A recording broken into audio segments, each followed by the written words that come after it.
Assalamualaikum warahmatullahi wabarakatuh. Kami dari kelompok 2. Saya akan memperkenalkan anggota dari kelompok 2, ada Umi Kalsum, S1 Perbankan Syariah semester 3, Sandi Alfianur, S1 Perbankan Syariah semester 3, dan Alvina Damayanti, S1 Perbankan Syariah semester 3. Dan 3 orang narasumber yang telah kami wawancarai. Yang pertama, Farah Kislena, mahasiswi S1 Psikologi semester 3. Yang kedua, Raudatul Hasanah, mahasiswi S1 Perbankan Syariah semester 5. Yang ketiga, Gita Nuranita Ramadia dari S1 Keperawatan dan Ilmu Kesehatan semester 3. Selanjutnya memasuki sesi wawancara. Pertanyaan pertama, peran dan fungsi mahasiswa sebagai intelektual muslim. Bagaimana peran dan fungsi Anda sebagai mahasiswa? Mungkin peran dan fungsi saya sebagai mahasiswa intelektual muslim salah satunya adalah mengingatkan bagaimana jika kita mempunyai ilmu atau lainnya kita untuk sharing ke teman-teman, seperti mengingatkan juga tentang hal-hal baru, kayak bertukar pikiran gitu. Peran dan fungsi mahasiswa sebagai intelektual muslim adalah pada zaman sekarang kan harusnya mahasiswa bisa beradaptasi dengan lingkungan modern, dan pada zaman modern sekarang yang tentunya teknologi sudah maju dengan tidak menghilangkan identitasnya sebagai muslim dan muslimah. Tentunya juga bisa bermanfaat bagi dirinya sendiri, lingkungannya, dan negara. Oh, jadi itu pendapat dari kakak ya? Iya. Apa peran dan fungsi mahasiswa sebagai intelektual muslim? Baik, menurut saya mahasiswa ini adalah sebagai pencetus atau nanti kedepannya bagaimana muslim ini akan dibawa. Agama muslim sendiri mengajarkan kepada para mahasiswa, khususnya kaum muda, tidak hanya kepada mahasiswa, bahwa jangan pernah memisahkan antara ilmu pengetahuan dengan adab saat kita berkelakuan. Jadi untuk intelektual muslim sendiri, menurut saya, apalagi di kalangan mahasiswa, perannya sangat banyak dan sangat penting.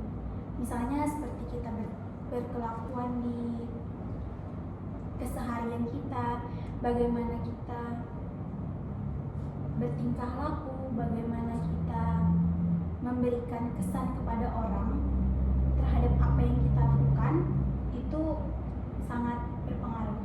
Jadi sekali lagi, jangan pernah pisahkan antara ilmu pengetahuan dengan tingkah laku atau adab. Baik. Bagaimana tanggung jawab mahasiswa sebagai agent of change?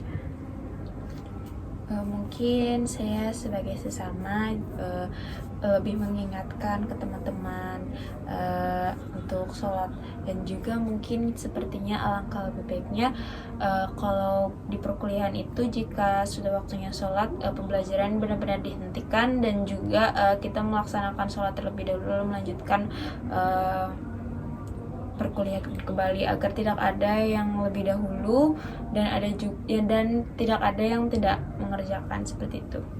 Pertanyaan yang kedua itu tentang tanggung jawab mahasiswa sebagai agent of change atau agen perubahan. Pendapat dari kakak bagaimana? Menurut saya, pendapat saya bagaimana mahasiswa sebagai agen perubahan, tentunya mahasiswa harus bisa berubah ke arah yang lebih baik lagi, dapat berdampak positif bagi lingkungannya, teman-temannya, dan dapat bermanfaat bagi dirinya sendiri juga.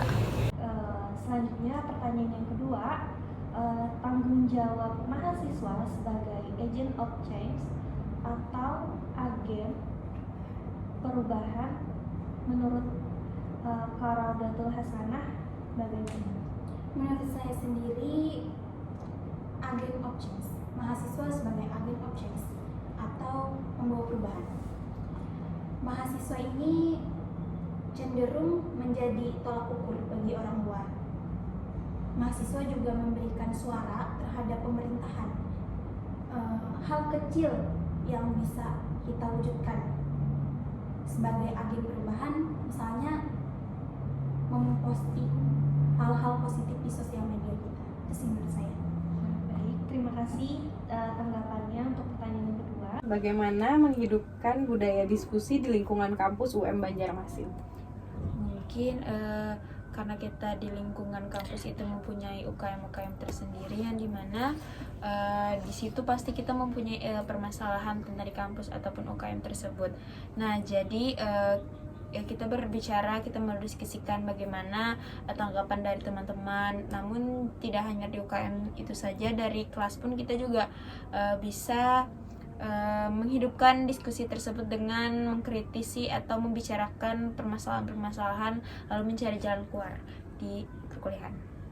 Yang ketiga itu pertanyaannya tentang bagaimana cara menghidupkan budaya diskusi di sekitaran kampus UMB.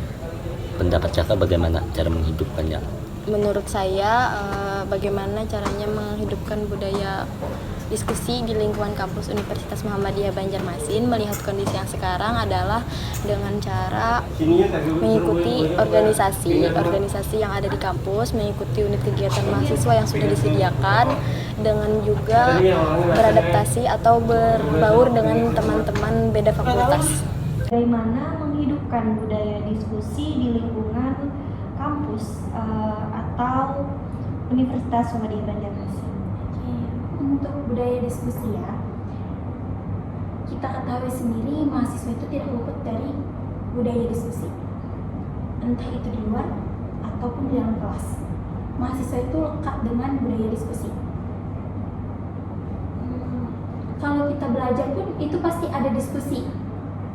Kita kalau belajar nggak kayak anak SD yang tidak ada timbal balik, cuma gurunya yang babibu, tapi muridnya cuma mendengarkan. Kalau di tingkat universitas sepertinya diskusi itu tuh sangat melekat. Dan kalaupun misalnya di kampus banyak kan, selain di dalam kelas, diskusi itu juga ada, misalnya dari badan eksekutif mahasiswa ataupun dewan perwakilan mahasiswa mengadakan diskusi secara bersama-sama keseluruhan keluarga mahasiswa yang ada. Jadi menurut saya seperti itu. Selanjutnya pertanyaan yang keempat itu bagaimana tanggapan Rodatul Hasanah mengenai mahasiswa kupu-kupu atau bisa disebut Mahasiswa yang pulang-pulang. iya. Menurut saya sendiri, pandangan saya, kalau mahasiswa kupu-kupu itu lebih ke mahasiswa yang introvert nggak sih? Dia tuh lebih nggak percaya diri membawa dirinya ke lingkungan. Jadi kayak, buat apa sih aku di kampus? Lebih baik aku pulang aja, gak ada juga kerjaan aku di kampus. Lebih baik aku di rumah bantu-bantu, atau aku main HP, atau apapun yang aku bisa lakukan selain di kampus. Jadi menurut kakak sendiri, kalau mahasiswa kupu-kupu ini lebih baik dirangkul, meskipun nggak sebisanya dibawa ke semua kegiatan, setidaknya dia tahu lah, nggak buta-buta banget tentang kegiatan.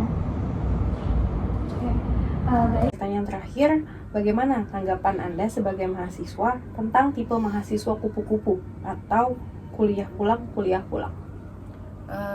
Menurut saya tidak ada salahnya menjadi mahasiswa kupu-kupu, karena kan kita juga tidak tahu alasan seseorang itu menjadi mahasiswa kupu-kupu, entah itu karena larangan orang tua ataupun yang lainnya, kita tidak tahu. Jadi menurut saya sih tidak apa-apa aja, asalkan dia masih bisa berkontribusi di dalam perkuliahannya tersebut. Baik, pertanyaan selanjutnya akan saya lanjutkan, yaitu tentang bagaimana tanggapan dari kakak sendiri tentang mahasiswa kupu-kupu atau mahasiswa kuliah pulang saja. Itu bagaimana tanggapan dari kakak sendiri? Menurut saya, tanggapan saya tentang bagaimana mahasiswa kupu-kupu, kita kan memiliki pilihan dan pendirian masing-masing ya.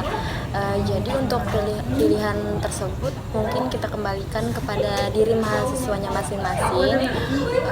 Apakah mereka memilih untuk aktif di akademik saja atau aktif di non-akademik dan akademiknya. Jadi itu pendapat dari kakak. Mungkin untuk sesi wawancaranya telah selesai. Sebelumnya saya ucapkan terima kasih atas waktu yang telah diberikan, dan sampai jumpa di lain waktu. Sekali lagi saya ucapkan terima kasih. Wassalamualaikum warahmatullahi wabarakatuh.